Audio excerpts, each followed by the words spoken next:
अरुण कमल संस्था तत्र जा पुंजवर्णा कर कमल धृतेष्टा भीतियुग्माम्बुजा च मणिमुकुट विचित्रालंकिता कल्पजालै सकल भुवन माता संततं श्री श्रियै नः जिह्वाग्रमादाय करेण देवी वामेन शत्रून् परिपीडयन्ति गदाभिघातेन च दक्षिणेन पीताम्बराढ्यं द्विजां नमामि। मैं आचार्य संगम वाजपेयी दीनदयाल शोध केंद्र छत्रपति साहू जी महाराज विश्वविद्यालय कानपुर से आप सभी सनातनी बंधुओं को दीप मल्लिका पर्व की अनंत मंगल कामनाएं। आज के ही दिन भगवान श्री राम अयोध्या आए थे।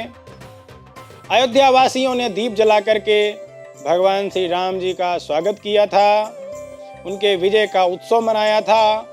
इसी परंपरा में भारतीय परंपरा और मान्यता के अनुसार व्रत, पर्व, त्योहार, उत्सव शुभ तिथि, शुभवार, शुभ नक्षत्र में मनाने का विधान है।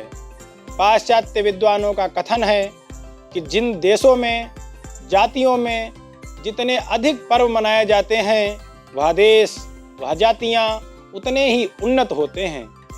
इस कथन के अनुसार भारतवर्ष विश्व में सर्वाधिक जीवंत देश है। भारत देश और यहाँ की जातियाँ हिंदू सनातनी अभिजात हैं, श्रेष्ठ हैं। भारत में मनाए जाने वाले पर्व और त्योहार दो प्रकार के होते हैं। सभी जगह मनाए जाते हैं और कुछ क्षेत्र विशेष में मनाए जाते हैं। मार्कंडेय पुराण के अंतर्गत श्री दुर्गा सप्तशती में 3 रात्रियों का वर्णन है। कालरात्रे महारात्रिर्मोहरातिश्च दारुणा। कालरात्रि अर्थात दीपावली, मोहरात्रि अर्थात जन्माष्टमी और महारात्रि अर्थात शिवरात्रि, इन 3 रात्रियों का वर्णन मिलता है। दीपावली प्रदोष व्यापिनी कालरात्रि होती है, जिसमें भगवती कालिका का पूजन, यजन किया जाता है और मध्यरात्रि में भगवती लक्ष्मी जी का पूजन किया जाता है तथा सरस्वती जी का पूजन किया जाता है। कालो मरणम तदुपलक्षिता रात्रि कालरात्रि। कालो मरणम तदुपलक्षिता रात्रि कालरात्रि। रात्रि जागरण के साथ उपासना, देवताओं का अर्चन प्रशस्त बताया गया है। देवो भूत्वा देवम यजेत। देवता बनकर ही देवताओं की उपासना करनी चाहिए। गीता में कहा गया है, विषया विनिवर्तन्ते निराहारस्य देहिना। अर्थात जब व्यक्ति विषयों का त्याग करके उपासना करता है, तब वह विषय वासना से मुक्त हो जाता है, देवतुल्य हो जाता है। उपावृत्तस्तु दोषेभ्यो यस्तु वासो गुणैः सह उपवासः सह विज्ञेयः सर्वदोष विवर्जितः। उपवास का अर्थ है दुर्गुणों एवं दोषों से बचकर आत्मा एवं गुणों के साथ रहना। भगवती लक्ष्मी प्रहलाद से कहती हैं, जो तेज, धर्म, सत्य, बल, शील आदि मानवीय गुण हैं, उनको जो धारण करता है, मैं वहीं नित्य निवास करती हूँ। जो शीलवान पुरुष होते हैं, मैं उनका वर्ण करती हूँ। महाभारत के शांति पर्व में यह वर्णन मिलता है।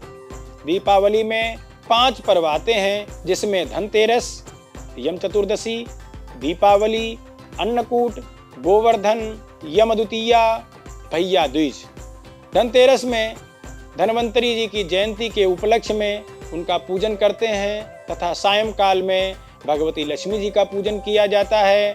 द्वार पे चतुर्मुख दीपक जलाने का विधान है। यह चतुर्दशी को भी, जो यम चतुर्दशी कही जाती है, उस चतुर्दशी को दीपक में तिल डाल करके उसको चतुर्मुख बना करके द्वार पे, वाटिका में, बावली में, गौशाला में जलाकर और उन्हें प्रकाशित करने का विधान है। दीपावली को प्रदोष वेला में अर्थात सायंकाल में भगवती कालिका का पूजन किया जाता है। दीपों की सज्जा करनी होती है। चारों तरफ घर द्वार आदि के दीपक जलाने का विधान है, अर्थात चारों तरफ भव्य और दिव्य प्रकाश फैल जाए।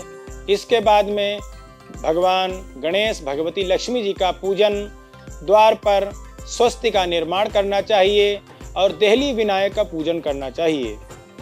कुबेर जी का पूजन, सरस्वती जी का पूजन और सरस्वती जी के पूजन के साथ में बही खाता आदि का वहाँ रख करके पूजन करना चाहिए। इसी क्रम में संकल्प लेकर के श्री सूक्त, लक्ष्मी सूक्त, गणपति अथर्वशीर्ष, लक्ष्मी नारायण हृदय स्तोत्र का पाठ करना चाहिए। इस प्रकाश पर्व की सभी सनातनी बंधुओं को अनंता अनंत मंगल कामनाएं।